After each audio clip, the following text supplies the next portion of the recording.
So I can tell you when I first started learning the Baal Rebbe's Torah, and it was a little bit attuned to the first person passages, because I like reading things from Shliach and Rav Kook, and I was starting to notice that I wasn't getting anything juicy about what the Baal Rebbe was thinking about or feeling at any point in his life, or at any point really.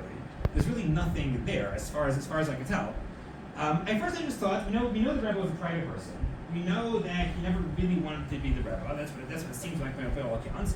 We know that he seemed to be perfectly fine to sit in a room somewhere in Berlin and study and do his own personal avoda, and then start working as an engineer, as an electrical engineer.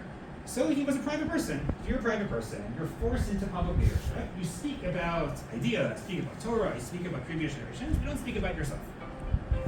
But then I started realizing that there's something deeper going on. That the Rebbe wasn't just a matter of privacy and piety, privacy and tzidkus. I think the Rebbe was implementing a very, very deep-seated notion in his own Torah, in Chabad Torah in general, and his Torah in particular. And that's the notion of bittul. What does the word bittul mean? Nullification. That's what it sounds like. A bittul it comes from the world of halacha, where if you have a little bit of non-kosher food in a larger pot filled with kosher food, the non-kosher food is batel. It gets nullified. It loses its identity. It loses its identity, and now the pot can be eaten. Same thing with milchiks and fishers. What the Rebbe explained was that bittul doesn't really mean nullification. Nullification sounds like the thing doesn't exist anymore. Rather, what does bittul mean? And I think, again, we're not going to try to bring the sources and prove this, but I think a good working definition of bittul is not nullification, but effacement. The word effacement in English means not that you don't exist anymore, but that you are part of a larger and greater entity. And you exist, you exist as a person. You have your own talents, you have your own personality, you have your own mission, you have your own goal, you have your own life. But you exist to channel something that is greater and larger than it. Something that is greater and larger than yourself.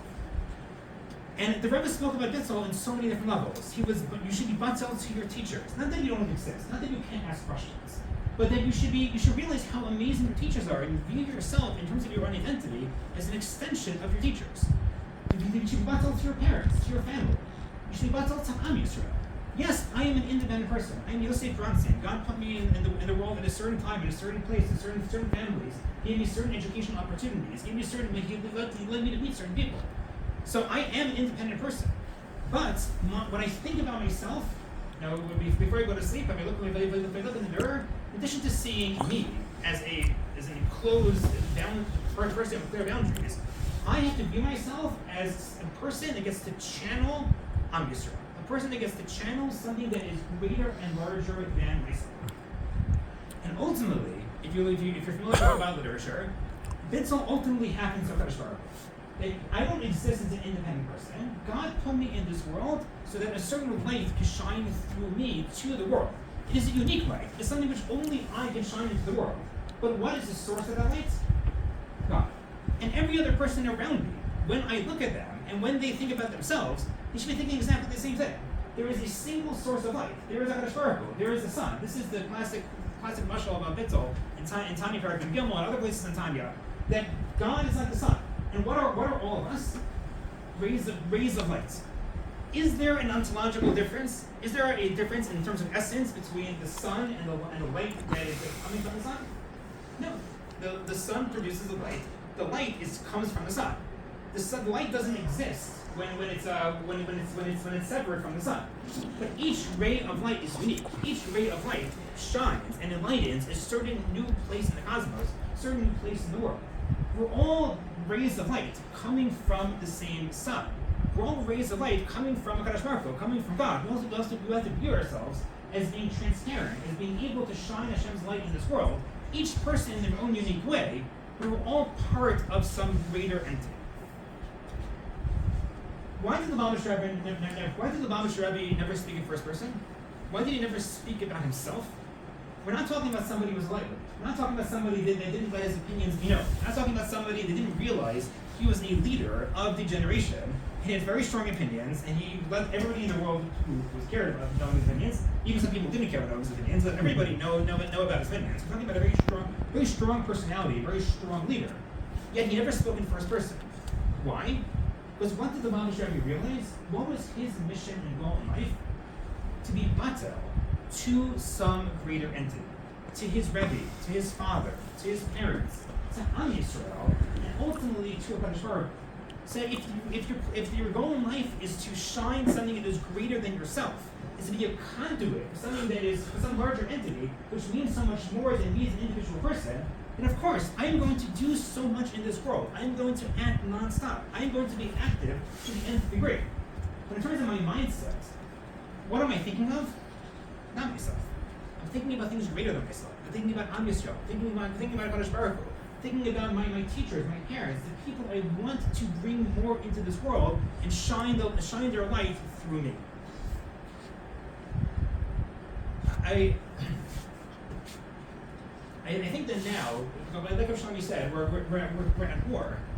And when we speak about bittul to some larger entity and viewing ourselves as part of larger entity, what immediately comes to mind is bittul to Am Yisrael. Is feeling that I'm not here for my own self-fulfillment. I'm not here for my own self-actualization. I'm not here so I can get the best job, etc., etc., etc. I might work for those things to the nth degree. I might stay up till 4 in the morning, 5 in the morning, 6 in the morning to be able to accomplish certain goals. But if you ask me why do I want to accomplish those goals, it's because Am Yisrael needs these things, not because me as an individual person wants to be able to get to the top. And the Rebbe described the level of bittul to Am Yisrael that the great leaders of the Jewish people have.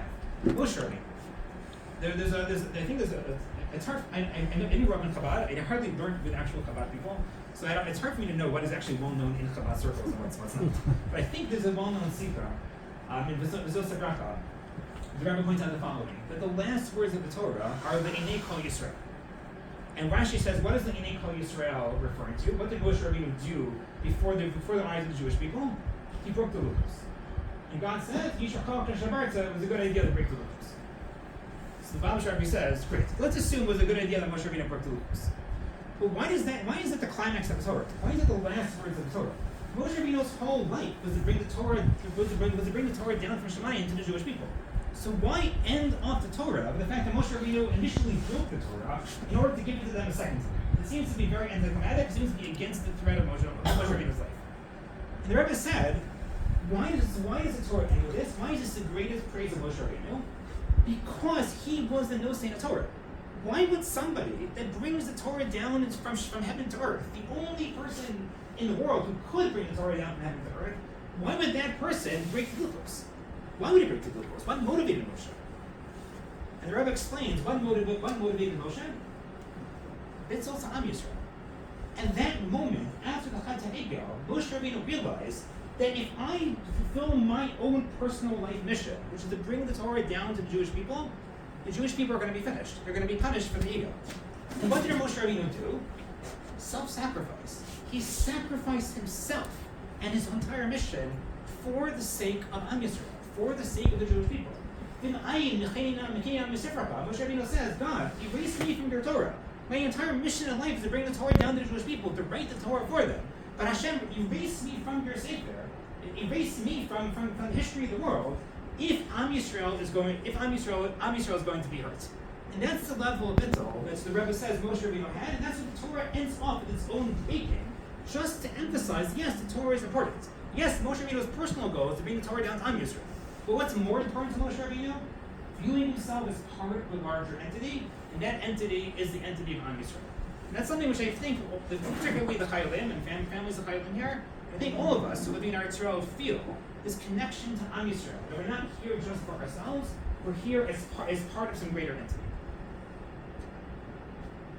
Why is the Rebbe so relevant, and why do people want to feel connected to the Rebbe? What makes the Rebbe eternal, in particular, among all the Gedolei Yisrael? I think if you want to become eternal, if you want to remain relevant after we pass away, and we see how fragile and how short life can be these days, we have to connect ourselves to something greater than ourselves. Yosef Bronstein is not Nitzvah. Am Yisrael is Nitzvah. The Torah is Nitzvah. Hakadosh Baruch Hu is Nitzvah. Eretz Yisrael is Nitzvah. If you want to become Nitzvah, like the Rebbe became, and is increasingly becoming more and more relevant as the years go on, you have to think of yourself, self-identify, and as if you are part of some larger entity